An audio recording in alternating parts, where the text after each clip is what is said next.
দিদি একটু সরে দিদি মুখটা নামাও না, তোমার জন্য ছবিটাই হলো না।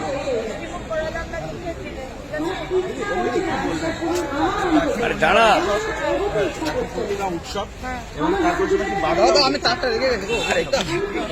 আজকে প্রতিবাদী রাখি উৎসব, প্রতিবাদ। আজকে আনন্দের রাখি উৎসব নয়, আজকে আনন্দের রাখি উৎসব হলে মিষ্টি মুখ করার দাম খেতে মাইকটা নিচে করো, কারণ মনে দপদপে ঘা রয়েছে। হাত ঢুকে যায় নিচে, কি মনে করো? আজ আমাদের অভয়াকে যেভাবে খুন করা হয়েছে গণধর্ষণ করে, আর যেভাবে আমাদের সরকার এই ঘটনাকে ধামাচাপা দেওয়ার চেষ্টা করেছে, প্রমাণ লোপাট করেছে, সেকেন্ড টাইম পোস্টমর্টম করার জন্য বডি প্রিজার্ভ করেনি, সবকিছু নিয়ে আমাদের মনে দপদপে ঘা। আজকের রাখি অভয়ার জন্য, অভয়ার রাখি। আজ ভাইরাও সুরক্ষিত নয়, তাই আমরা ভাইয়ের হাতে রাখি বাঁধছি, বোনেদের হাতে রাখি বাঁধছি। ভাইরা আমাদের সুরক্ষা দেবে, আমরা মা দুর্গা, মা কালীর রূপ, আমরা ভাইদের সুরক্ষা দেব। সবাইকে একসঙ্গে আসতে হবে এবং ইতিহাস করেছে পশ্চিমবঙ্গ, যেভাবে সাধারণ মানুষ রাস্তায় নেমেছে অভয়ার জন্য, মহিলাদের সুরক্ষার জন্য, ইতিহাসে কোনোদিন এরকম দেখা যায়নি। আজ কবিগুরু রবীন্দ্রনাথ ঠাকুর গান লিখে গেছেন, দিদির বাদন কাটবে, দিদির বাদন কাটবে কিভাবে, লাইনটা ভুলে যাচ্ছি। তুমি কেমন শক্তিমান, এমন শক্তিমান, তুমি এমন শক্তিমান। মমতা ব্যানার্জি, আপনি এমন শক্তিমান নন। আপনি আপনার মনে হচ্ছে দিদির বাদন, তুমি এমন শক্তি, আপনি এমন শক্তিমান নন। শক্তিমান হচ্ছে জনতা জনার্দন, দেখিয়ে দিয়েছে তারা। এবং আমরা দেখেছি যে স্বৈরাচারী শাসকের অবস্থা কি হয়। ইতিহাস আমাদের বারবার দেখিয়েছে, এমন কিছু করবেন না। এত আত্ম অহংকার সহ্য হবে না। সুতরাং আমাদের যে দাবি, আপনি পদত্যাগ করুন, নিজের থেকে পদত্যাগ করুন, আর তা না হলে জনতা জনার্দন তারা ডিসিশন নেবে। কে শক্তিমান তার ডিসিশনটা জনতা জনার্দন নেবে।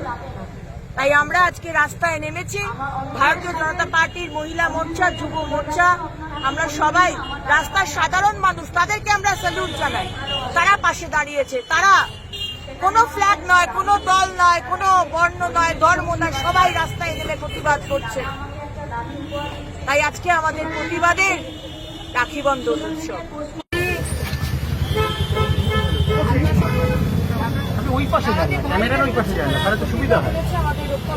কতবার বলবো, আর আমরা ভাইদের রক্ষা করবো, কারণ ভাইদেরও কিন্তু সুরক্ষা নেই।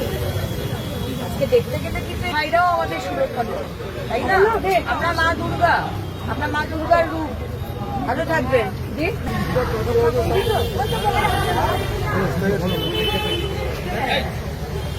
আমরা আক্ষরিক মূল্যটা, আক্ষরিক তাৎপর্যটাই ভুলে যাচ্ছি।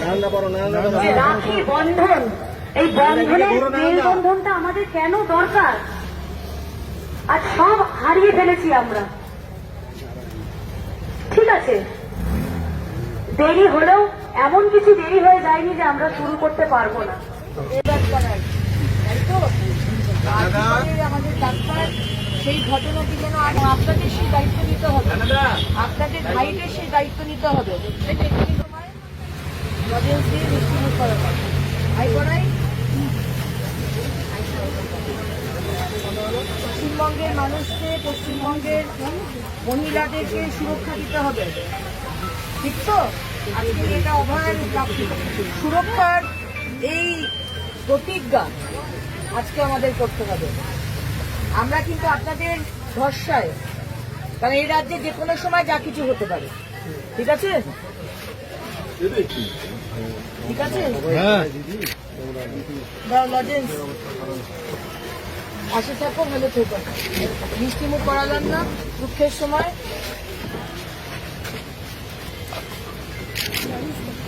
দেখুন, আসে থাকবেন দাদা, অভয়ের মতো ঘটনা যেন দুবার না হয়। অমিত দেখ, ক্যামেরাটা মিষ্টি মুখ করালাম না। টি-শার্ট পরে তারা কি কোনোভাবে মদ বা জুয়া থেকে কাউকে কি বলতে দেখা গেছে? মদ বা জুয়া থেকে গ্রামের মহিলাদেরকে থাকতে দেখা যায়, কিন্তু কোনো জিন্স পরা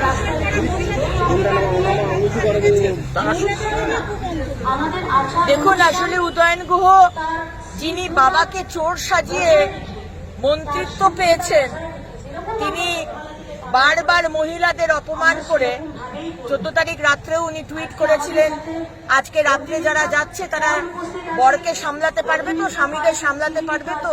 সুতরাং তাদের দলে মহিলাদের আপনি যত অপমান করবেন তার পদোন্নতি হবে। তিনি বোধহয় চাইছেন যে তার আরেকটা কোনো মন্ত্রিত্ব তিনি পান, সেই জন্য আজকে ইনি কথা বলছেন। কিন্তু টিএমসি সরকার, মমতা ব্যানার্জির সরকার যে মহিলা বিরোধী সরকার সেটা তো আমরা জানি। বিরোধী সরকার মমতা ব্যানার্জির সরকার, এবং এর আগেও টিএমসির এমএলএ বলেছে সালিশি সভার ছবি যখন এসেছে, এরকম তো আমাদের হয়েই থাকে মুসলিম রাষ্ট্রে। ওই তালিবানি যে মানসিকতা সেটা আবার উদয়ন গুহর মুখে আমরা দেখতে পেলাম। জিন্স পরে না হাফ প্যান্ট পরে না টি শার্ট পরে আপনি কে হে বলার? আপনি কে? আর মদের ঠেক ভাঙবে না জুয়ার ঠেক ভাঙবে সেটা আমাদের কাজ নয়, সেটা পুলিশ আর প্রশাসনের কাজ। কিন্তু মহিলা হিসেবে বলতেও পারবো না যে আপনার পুলিশ আর প্রশাসনকে চুরি পরিয়ে রেখে দিন, কারণ সেটা আমাদেরই অপমান হবে। আমরা চুরি পরি আর আমরা মা কালী, মা দুর্গার রূপ। তাই উদয়ন গুহ আপনিও সতর্ক হয়ে যান।